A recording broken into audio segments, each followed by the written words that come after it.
Welcome, everybody. My name is Peter Mathieson. I'm the principal of the University of Edinburgh, so it's a great pleasure to welcome you to the 2025 International Women's Day lecture here at the university. This is supported by GENDER.ED and the Institute for Advanced Studies in the Humanities. You'll know, I'm sure, that International Women's Day was held on the 8th of March every year, so it's tomorrow. And it's a global day celebrating the social, economic, cultural and political achievements of women. The day also marks a call to action for accelerating women's equality.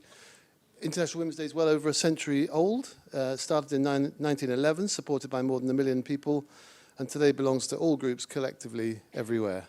And in keeping with this, we'll hear from our speaker. The 2025 global themes for the day include accelerate action, as well as for all women and girls, rights, equality, empowerment, and lastly, march forward. The International Women's Day lecture series here at the University of Edinburgh was paused for several years during the COVID pandemic, but we're very pleased to see it back at full strength now. Previous lecturers have included best-selling novelist Philippa Gregory, Olympic gold medalist and alumna of the university Catherine Granger, renowned biologist Professor Dame Anne Glover, and last year Amina Shah, the National Librarian of Scotland. Tonight's lecture will be delivered by Naeema Yaqoob Sajid, EDI campaigner and co-founder of the Scottish Ethnic Minorities Lawyers Association, as well as being a recent honorary graduate of our university, and indeed, as she was just telling me just now, also a law graduate of our university, so a double alumna. Naeema has over 20 years of experience in the Scottish legal sector as a procurator fiscal depute and later partner of a large Scottish law firm. She's an avid campaigner for change and is particularly passionate about making improvements in the legal sector. Her specialism lies in diversity, equity and inclusion and the additional barriers that intersectionality can create. Among many other achievements, Naeema has created Diversity Plus, a bespoke consultancy firm designed to assist organizations specifically within the legal and financial sector to make improvements in their diversity and inclusion footprint. There will be an opportunity to ask questions after the lecture. If you wish to do so, would you please wait for the microphone because we are recording the lecture for our archives. And if you'd raise your hand and give your name and keep your questions short, please. And then we'll bring you a microphone. So we will then have a traditional vote of thanks. And at the end, there'll be a short ceremony to announce the student winners of the Yuan Changying Prize, which will be explained at the time. So without further ado, the title of tonight's lecture is International Women's Day, Only a Day, a Theme and an Initiative, ? So please join me in welcoming Naeema Yaqoob Sajid to the stage. Naeema, welcome.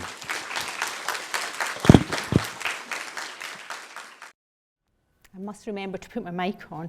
Apart from anything else, I've got a rather soft voice, so if you can't hear me, please do let me know, and I'll try my best to speak louder. Something I was told in court all the time. So, thank you, Peter, for your warm introduction and kind words. I'm a little bit frightened, having heard about the previous speakers, I must say. So I'm not sure why you've invited me here today, but I shall try and do my best. Like many women, I imagine, I feel embarrassed listening to my life story, despite knowing it so well. I generalise, but women are not very comfortable hearing about their achievements, preferring instead to hide or berate them. Well, that needs to change. I'm going to try and be better at accepting a little bit about my achievements. Speaking of change and myself needing to change, despite this event being advertised as a lecture, the university has very kindly entrusted me to deliver this talk in a style best suited to me and more importantly to you, our audience. I see you all here as friends and colleagues, with a few family members, the youngest of which is 5 years old. Perhaps I can suggest, therefore, that we have more of a conversation, with us talking to each other, as opposed to me talking at you or to you. It does mean, however, that I will expect a little engagement and participation. So, how do you feel about that? Great. Are we in agreement? Thank you very much. Let's get started. So, we're here to talk about International Women's Day. I wonder if we can start with a few questions. Please raise your hand if you are or know of a woman or girl who has been treated unfairly, unequally, or unjustly. My goodness, I think everybody's put their hands up. Okay, just as I expected. Please raise your hand again if you have a woman or girl in your life who you'd like to see smash the glass ceiling, receive equal pay and equal opportunities. Wow, majority wins. Raise your hand yet again if you believe that in 2025, here and now, there ought to be gender equality. Okay, I'm on a winning streak. Well, you're not going to like what you read next. According to the most recent research, it will take 134 years to reach gender parity. That's from the UN's Global Gender Gap Pay Report 2024.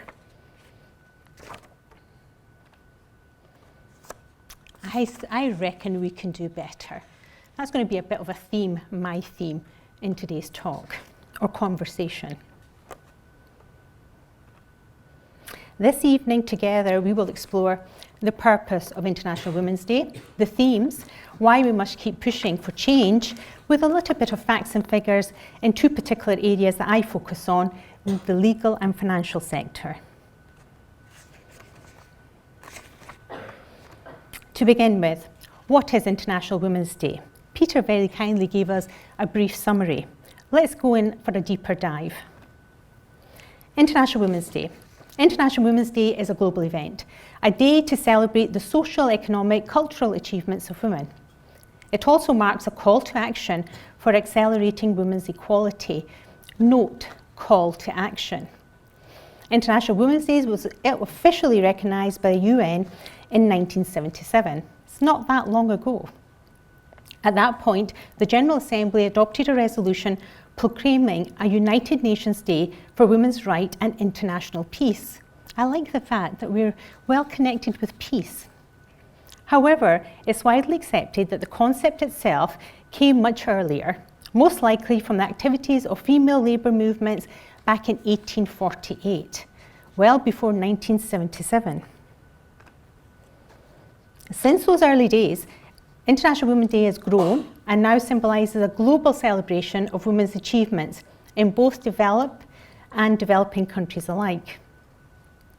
After World War II, the 8th of March started to be celebrated in a number of countries and has now become an internationally recognised public event, and in some countries an annual holiday. Not in Scotland. Maybe we need to work on that. The first International Women's Day gathering took place in 1911, supported by over 1 million people. That's 114 years ago, which begs the question, why do we still need it today? Well, let's have a look at our world today. Number one, men still earn more than women in most countries in nearly all industries. Number two, the proportion of women in senior and middle management positions is lower than 35% in half of the world's countries. 3, in most countries, women's wages for work of equal value is between 70 and 90% that of men's. Huge numbers. Worldwide, women earn 23% less than their male counterparts. If you want to go closer to home, in the EU, women earn on average 17.5% less than men during their lifetimes. Shocking figures. So, do you want to say this with me this time? We can do better. Thank you. What about today? What about politics? Only 26.9% of parliamentarians are women. There's a glimmer of hope because it's up from 11% in 1995. Only 6 countries have 50% or more women in parliament. I'm actually quite surprised at these countries. We have Rwanda, 61%, Cuba, 56%, Nicaragua, 54%, Andorra, 50%, Mexico, 50%, New Zealand, 50%, and the United Arab Emirates, 50%. We don't see the UK there. At the current rate of progress, gender parity in national legislative bodies will not be achieved before 2063.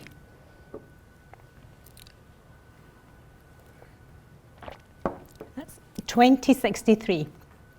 That's between 5 and 6 generations. So not in my lifetime, not in my daughter's lifetime, not in my granddaughter's lifetime, not even in my great-granddaughter's lifetime. As for the UK, 40% of our MPs are female, and in Scotland we're doing better. 46% of our MSPs are female. What of the UK? Where are we today? Well, this is a recent headline. I know it's grabbing, but at the same time, there's a lot to take from here. According to PricewaterhouseCoopers, the UK was awarded its lowest ranking for workplace gender equality in a decade. Down from 10th place in 2020, we're now 18th. So some would say we're going backwards. Can we see this again? We can do better. So I'm going to delve into law a little bit and give you some facts and figures for those. The global reality of the legal profession is this. Women make up 51% of the legal profession, but only hold 32% of senior roles. That's from the International Bar Association. What about the gender pay gap? The gender pay gap in the Scottish legal industry has increased between 2018 and 2023, from 23% to 27%. So again, we appear to be going backwards. Why are we going backwards? Well, could it be that whilst we're the majority in our profession, we're actually still the minority? Almost 57% of Scotland's solicitors are female. However, only 8% of women hold a position as an equity partner in comparison to 23% of men. In terms of equal representation, 61% of the respondents to a recent survey by the Law Society of Scotland still believe there to be an issue with comparatively fewer women reaching senior positions in the legal profession. Key reasons that were cited are traditional routes to promotion are male-dominated, 51%, the influence of unconscious bias, 50%. And that's from the recent survey by the Law Society of Scotland in 2023. It's a survey that's done every 5 years. It'll be interesting to see what changes in the next 5 years. Going on, discrimination. The most common type of discrimination personally experienced by respondents, 50%, was gender or sex related. Then there's the parenthood penalty. The gender pay gap was noted to be larger for those aged over 40 compared to those over 40 compared to those under 40. This difference has been linked to parenthood. I think we need to shout it out again. We can do better. As for finance, what of the financial sector? Women make up 43% of board members and 35% of leadership roles in the FTSE 350 companies. Doesn't seem too bad, does it? However, 50% of those are non-executive roles. Anybody want to hazard a guess about non-executive roles? They're mainly the roles that are unpaid. So there we have it. 50% of those are unpaid roles. Women only occupy 16% of executive director roles, i.e. those that are paid and those with decision making, where decisions are made. Worse still, there has been a decline in the number of female CEOs in the FTSE 350 and the 50 largest private companies since 2023. So again, we appear to be going backwards. It's a lovely graph. You'll note the pink line, ironically pink, and you can see very little change in it. That's the women executives as opposed to women non-NEDs. Illustrates the point, doesn't it? We are growing, but we're not growing in the right areas. What about Scotland? 1 in 5 of Scotland's entrepreneurs are women. Well, hey! yet only 2% of institutional investment goes to women-led companies. Over the past 5 years, the gap between female and male-led companies securing institutional investment has widened. Again, we appear to be going backwards. Shall we say it once more? Louder this time, please. We can do better. After all, and this was Philippa O'Connor, Chief Police People Officer at PricewaterhouseCoopers UK, who did a report just a couple of days ago. I must admit I've not read the full report because it's quite lengthy, but one quote from her really captured me. The positive link between gender equality in the workplace and economic growth shows that investing in gender equality isn't just the right thing to do, it's the smart thing to do. So why are we not getting smarter? I'm moving on to talk about the theme and whether themes can help when it comes to us trying to do better. Women's rights in 2025. Hope, resilience, and the fight back against backlash. This year marks the 30th anniversary of the Beijing Declaration and Platform for Action, a bold international agreement on women's rights adopted by governments in 1995. It still remains unmatched in ambition. In reviewing its progress, 24% of countries say that the backlash on gender equality has undermined the implementation of commitments and could unlock equality, rights and protection for all women and girls. It goes further. Insecurities, crisis and democratic decay, what an awful word, has created a backlash against women's rights. Nearly 3/4 of the world's population are living under autocratic rule that has curtailed rights and freedoms. And the next statistic is really quite harrowing. And over 600 million women and girls live in conflict-affected countries. What might be the benefits of a theme? Let's have a deeper dive. Might it give us some purpose? In the words of Madeleine Albright, US Secretary of State, International Women's Day reminds us of a lesson that we have long since learnt, but have not yet sufficiently put into practice, that the basic rights and dignity of women and girls should be accorded the same respect as that given to men and boys. Do we need more purpose? Do themes help us come to that? Perhaps we need more focus, and the themes help us to do just that. In the words of Condoleezza Rice, previous US Secretary of State, the global observance of International Women's Day reminds all nations that the empowerment of women is irrevocably tied to the safety, security, and prosperity of the world. Perhaps we need to focus more on that. Perhaps we need to be looking forward, and themes help us to do just that. Women issues are human rights issues. They're ingredients of good government and sound economic practice. They go to the heart of what makes for successful, stable societies and global growth. Those are the words of Colin Powell. May there be drawbacks of having a theme. Not everybody agrees that we need to have a theme or that we should have a theme. One reason may be that one size does not fit all. In the words of Hillary Clinton, on International Women's Day, we celebrate the women around the world in all stations of life.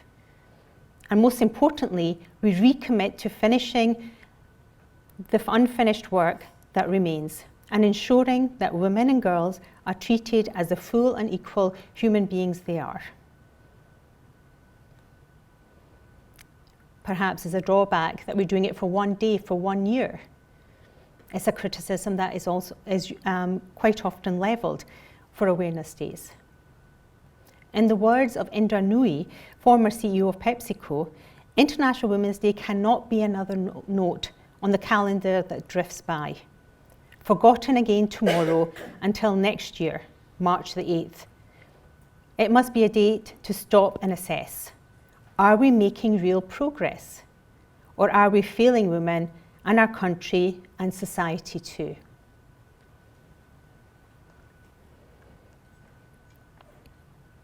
Tokenism. Are we simply doing it as a token gesture?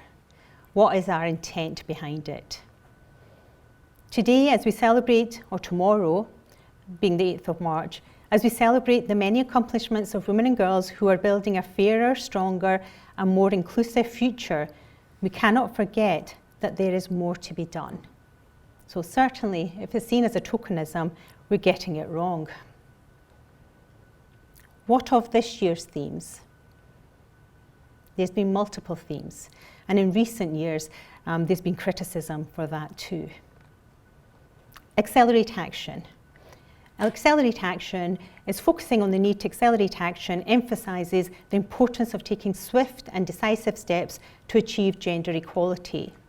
It calls for increased momentum and urgency in addressing the systemic barriers and biases that women face, both in personal and professional spheres. It's interesting, the personal and professional, because the reality is inequalities do not stop at our doorstep at home. They seep into our workplaces and into society. That's the theme for International Women's Day, which is a private consultancy, a private business.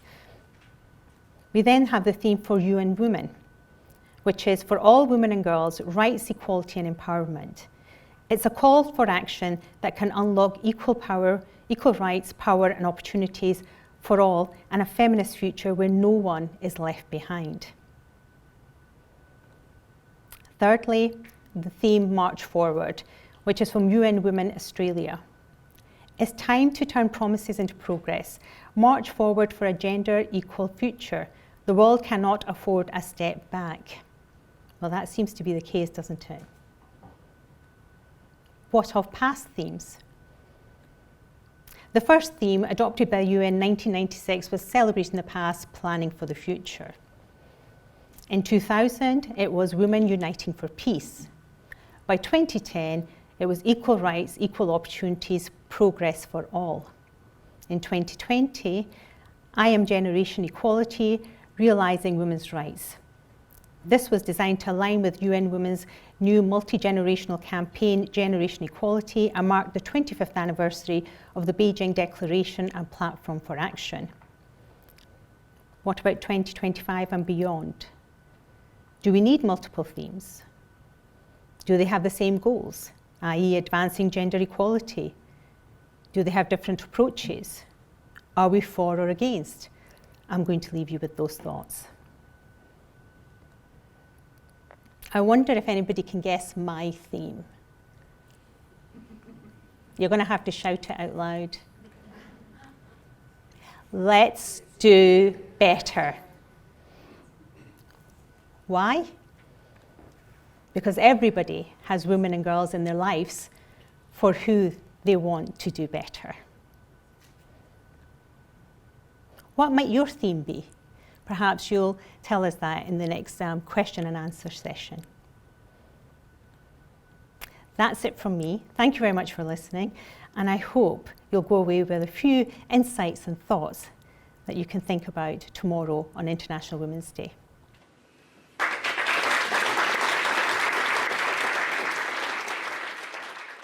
Thank you very much, Naeema. So, very provocative. I'm sure the audience will respond. This microphone is going to turn into a roving microphone. We've also got, are we going to use the cube as well, the dreaded cube that we throw around? No, I'm not going to use that. Okay. If you'd like to ask questions, please just wait for the microphone and we'll try and make sure everyone gets a chance to speak within whatever time we've got left. You're going to run around, are you? Thank you very much. By the way, I did offer that I would run around with the mic. So. Thank you. That was really, well, it was very stark, wasn't it? I wanted to ask about the backlash thing, because I think that's something I've experienced, and I wondered what your thoughts are on how we can respond to that, because it feels like if you push harder for women and girls' rights, you might just get more backlash. But then if you obviously just quieten down, you're not going to get anything done or make a difference. So what are your thoughts on how we can deal with the backlash situation? It's a wonderful, wonderful question. And I'm a big believer in the art of persuasion. I'm also a big believer in collaboration. So for example, we have multiple themes, but really all of those themes are wanting the same purpose and outcome, and that's gender equality. So I think we need to collaborate better. I think we're much better together than we are apart. We need to unite as opposed to divide. We live in a society where increasingly there's polarization, and I think it's very, very easy to get caught up in that and for aggression to take over, but I'm one for gentle persuasion. Anybody else? Anybody else? Any thoughts on that? Any other ideas? Do you want to follow up on the same point? Or? No, it's just a point. Separate point. Yes.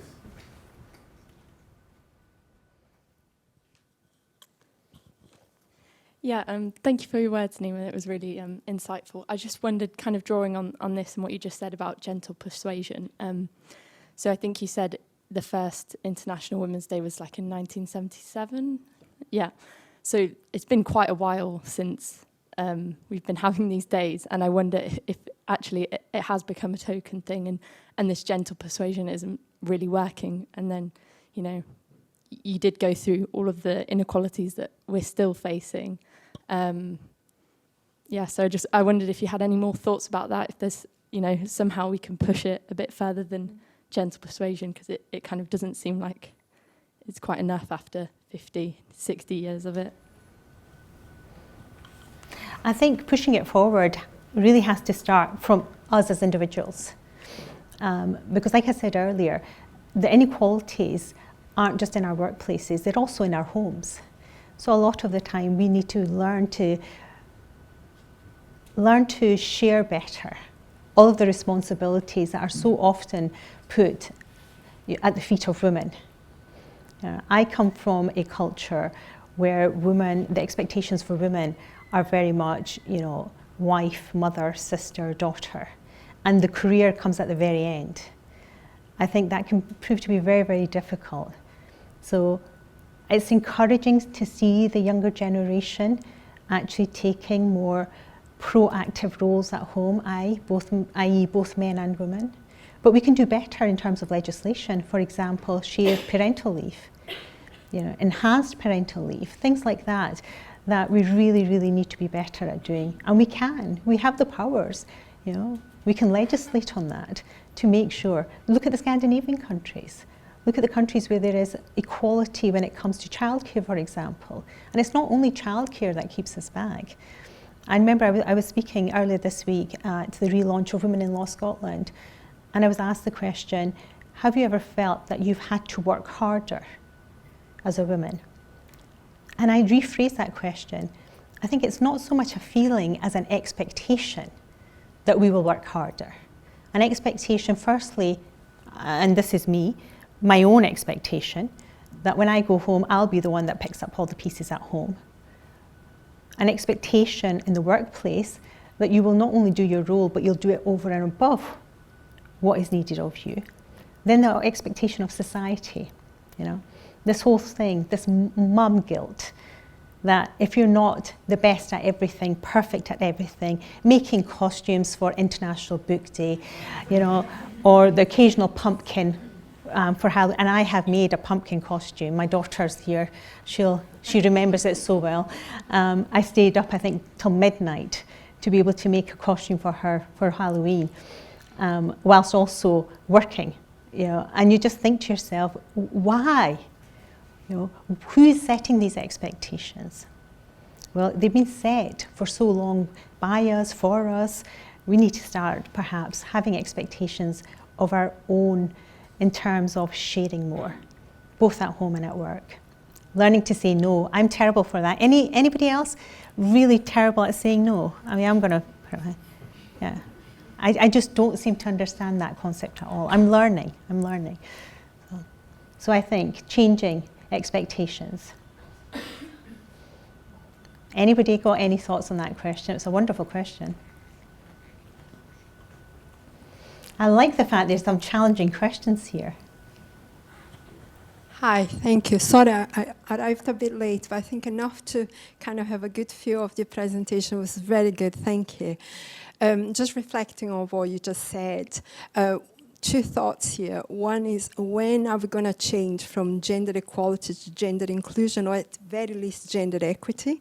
Because we don't need exactly the equal needs. We have different needs, so we need to change the term and start saying gender equity at the very least to achieve gender inclusion.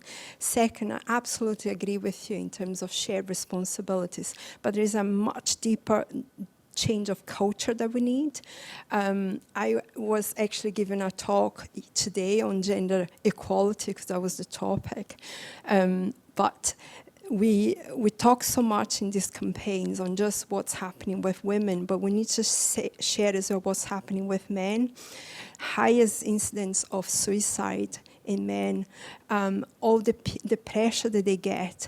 We use a lot of these terms, for example, man up, you know. You don't have the balls to, you know, to do things.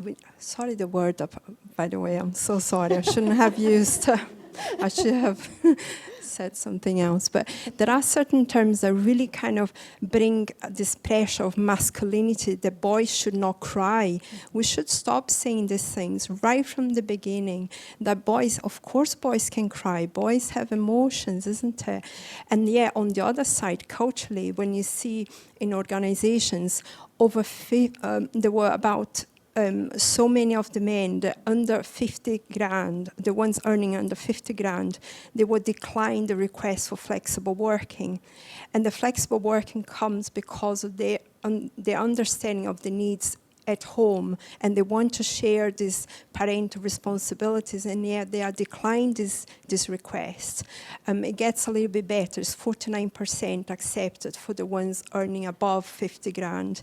But this is something that is ingrained in our culture, that is just not accepting that men can do this role. And I think we need to change that. So we need to bring men to the discussion. We need to bring men into the campaign as well. Otherwise, we won't get it. And thank you so much for the men that came to this talk. Thank you.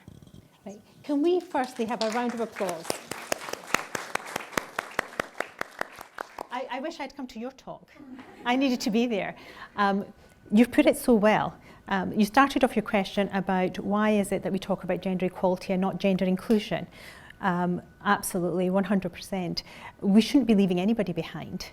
Now, if I had a bowl of Smarties and I take out all the orange ones because they're my favourite ones, I take out all the orange ones, all I'm doing is taking away what enriches that bowl. It's not a case of taking away one, it's a case of bringing everyone into it. So we shouldn't be. It should be about inclusion, 100%. How do we move from equality to inclusion? Well, there's so many things that we need to understand better. Firstly, we need to improve our cultural intelligence. We need to improve our emotional intelligence. We need to improve our understanding of intersectionality because of the additional layers and discrimination and bias that introduces. We also need to understand better intergenerational issues. As you quite rightly said, there are young men that want to leave work early to be able to share the parenthood responsibilities. Why is it that that is frowned upon? Well, one of the reasons is that those in senior position are predominantly men of a certain generation, of a certain culture. So it's trying to change the culture. I'm tired of having to say it. I'm tired of waiting for the culture to change.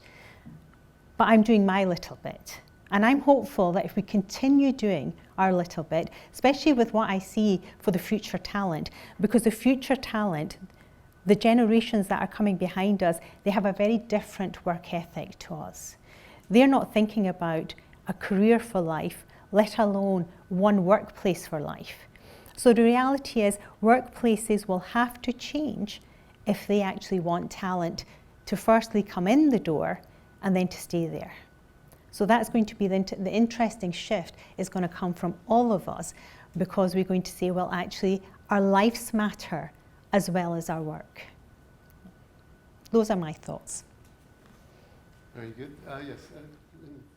Fiona, here. Hi there. Thanks very much indeed for the talk. I want to pick up on the earlier question about the moment that we're in, and is gender persuasion enough? And I suppose what I'm reflecting on is clearly the position in the States, but not only the States, but where, at a click of a finger, DEI has disappeared from some of the major global companies in the world. And also about the, if you like, acceleration towards further gender equality rather than acceleration towards gender equality. In that as well, I'm thinking of the very frightening rise of toxic masculinity. Again, if we look at some of the voting figures from kind of Trump's victory, he very clearly managed to mobilize young men to line up behind a very toxic agenda. And I think one of the things that made me, I'm usually quite an optimistic person, but I'm finding it quite hard to retain that kind of feminist optimism at the moment, is the meme that went round playing upon the my body, my choice, which was your body, my choice. So I suppose, again, I'm asking the question again that was asked over there is gender persuasion enough? What are the kinds of strategies and arguments that we need in this particular moment, which seems to me to be a very dangerous moment in which it's quite hard to hang on to some kind of hope and optimism amongst the despair? Thank you. I'm sorry to be so gloomy.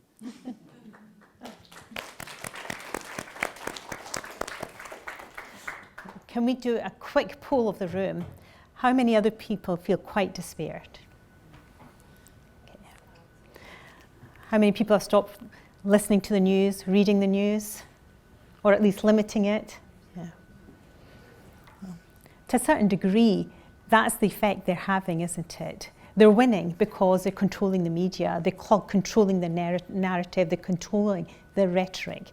And that's a very, very difficult, I'm no expert in media, but it's something very, very difficult to fight against. This whole thing about, we need more masculine energy in leadership. I think the biggest threat is that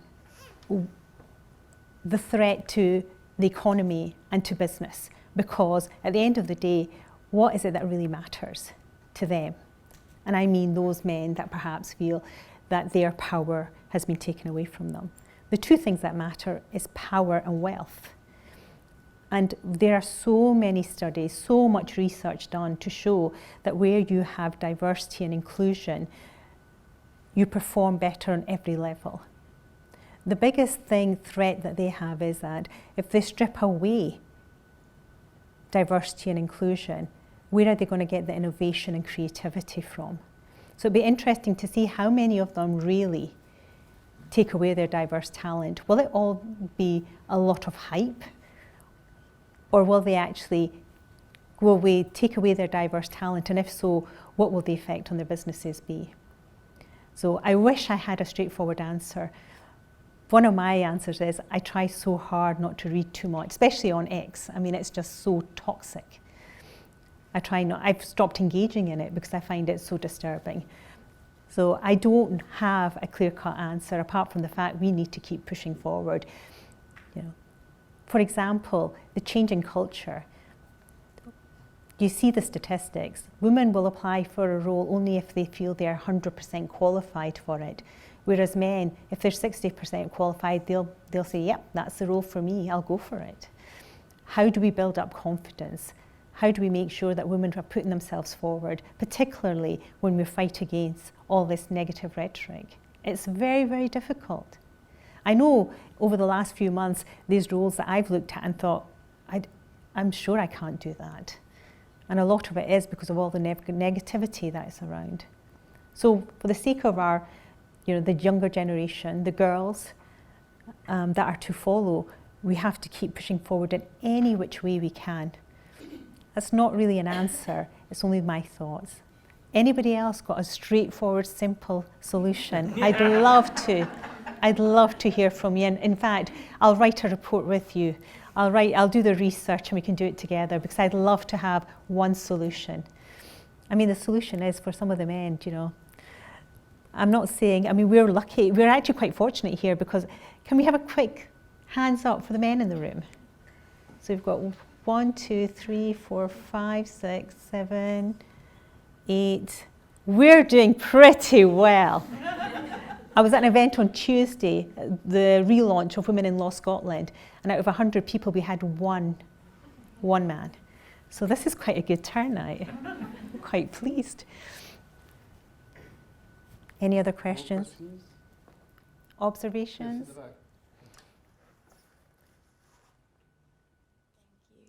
Thank you for your talk, and I'm so sorry about my alarm halfway through. I didn't even notice. Oh, that's good. I've just embarrassed You got myself for away with nothing then. So my question is more, I want to pick your brains on the legislative side of it, because while I believe in like the liberal side of like individual push for feminism, I can't see a cultural shift from, you know, like 50% of us doing our best, like, and the 8 men in the room. And so how much do you think it relies on like the cultural shift coming from a change in legislation, as in like policies to protect women going through menopause, during employment, policies for obviously equal childcare, legislation actually working for trigger warning like cases of sexual violence and rape and everything like this? Like, I don't think until a woman can stand up in a courtroom full of men, including a rape case, and feel that she can still speak her mind and like will be judged fairly, that there'll be any cultural shift or any equality for anything like economically, legislatively. And so I want to know like what your thoughts is on how much that matters in the change for equality. I think it matters very much. And we have made quite a lot of strides. For example, in employment law, we've introduced enhanced rights for employees. That was in October this year. There's more to come in terms of enhancing employment rights, which is to be welcomed. Can we do more? Yes. Was it in the manifesto they would do more? I think it was. I've not looked at it recently, but I think there was. Will that happen, given what's happening across the sea, across the waters? It's questionable.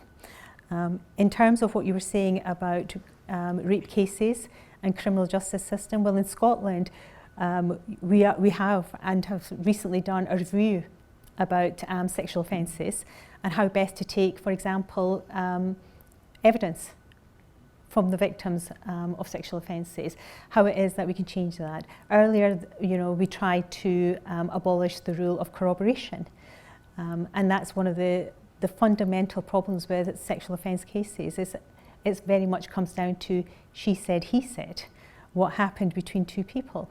And so it can be very, very difficult, especially when you're taking it to a jury, to be able to get a guilty verdict. So it's very difficult. And then there's the underreporting of the cases. You know, women see how they're treated in such cases, and as a result of which there is, without doubt, underreporting. It has improved, but there's improvements still to be made. And there are improvements being made. I'm not an expert, and I'd forget. There's probably those here that are better qualified than me that will be able to tell you the reform that's coming forward. What I can say to you is there is reform taking place. There are reviews being done. Are improvements being made fast enough? Ask any woman who's been involved in such a case, and they will probably say to you, no, they aren't. But certainly legislation plays a big part, because at the end of the day, it's what protects our rights. Okay, time for some more questions.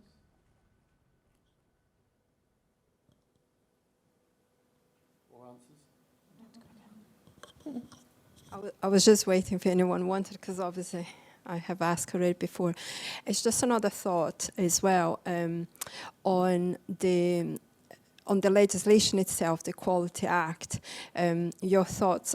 My views are it's so outdated, even in the gender term, when we say gender equality, we are always thinking on men and women, and we all know that it's very binary and it doesn't really cover everyone. There are people that feel completely invisible to the legislation, and I think it's very unfair. And I wonder, when are we going to revisit the legislation to make sure that people are seen?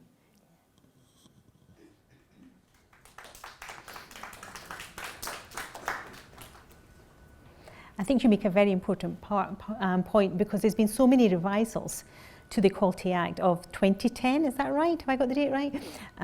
And yet there's probably not been a whole-scale overview of it, an overhaul, to actually bring it into today's, what's as a society both we need and to meet the changing society. So I think you make a very important point, because we've had so many revisals to it, so many amendments to it, perhaps not an overhaul of it. Will that happen? I'm afraid you're asking the wrong person. I'm not 100% sure. Is it needed? I'd say it is needed. Because in 2010, our society was very different to the society we live in today. And you've said the reasons why. For example, it's very much about two genders. We need to be looking at it from a much wider lens to be able to meet the needs of all. So yes, an overhaul of the Equalities Act 2010 would be a welcome initiative. Are there any more questions? If not, I'm going to pass to Leslie McCarthy for the vote of thanks. Thank you. Oh, there's one question. Sorry, yes, one more. I was just thinking, compared to 40, 50 years ago, conditions in Britain have changed tremendously for women. But I'm more concerned about other countries where, like Afghanistan, the situation there, war zones where rape is considered a weapon of war.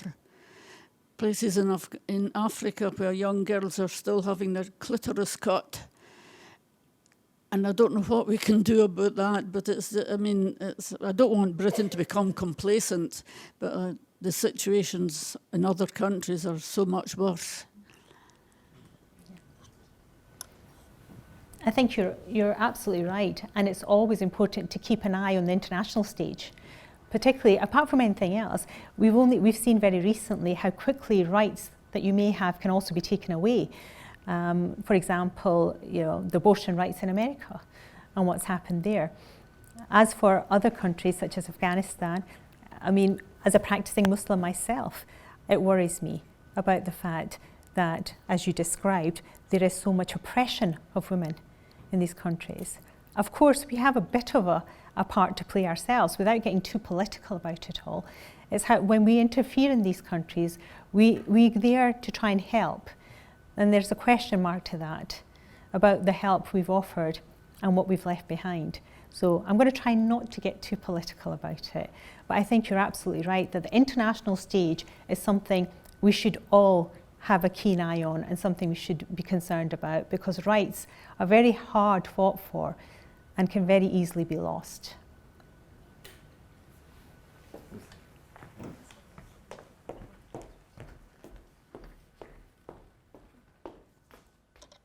Right, well, thank you. I'm Leslie McCara. I am the Director for the Institute of Advanced Studies in Humanities, or IASH as it's known, and one of the co-hosts of tonight's lecture along with GENDER.ED. And it's my very great pleasure to offer a vote of thanks to Dr. Naeema Yaqoob Sajid and for her wonderful lecture. As already alluded to in Peter's introduction, Naeema has been a great friend of Edinburgh Law School, of which I'm also a member, and a major supporter of the Edinburgh Foundation for Women in Law, which was launched 10 years ago and which aimed to redress the lack of diversity within the legal profession that you were mentioning in your lecture, particularly at the highest levels of the legal profession. And I had the really great privilege of delivering the laureation when Naeema was awarded her honorary degree by the law school in November last year. It was an absolutely wonderful occasion, so deserved. Naeema's lecture reminds us, I think, of the power and the need for collective action, and how at this time of real precarity, global precarity, we all need to make use of whatever spheres of influence that we have, no matter how small, to make the case for change. And so what spheres of influence do we have sitting in this room today? We're in a university that its mantra is that it's been changing the world since 1583. So I think universities have the opportunity and indeed the responsibility university to use the soft, or actually possibly not just the soft power of education and research as tools for transformation. I think we have responsibilities to partner, to bring new thinking and creativity, to thinking about entrenched inequalities. And I think we have to use our power of convocation to try and enrich the public realm and enrich public debate and not allow it to be debased by some of the pushback on, that we're seeing just now. Indeed, this backlash on equality, diversity and inclusion that we see in the United States just now, many global corporations, means in Naeema's words that it's now more than ever that we must keep pushing for change, now more than ever that we need to accelerate action. As you said, we can do better, we must do better, we should do better, and a university can use its resource to try and make the world a better place. So thank you again for a deeply inspiring lecture and being such a great friend of the university. You're such a role model for so many people, particularly in the legal profession. So thank you very much.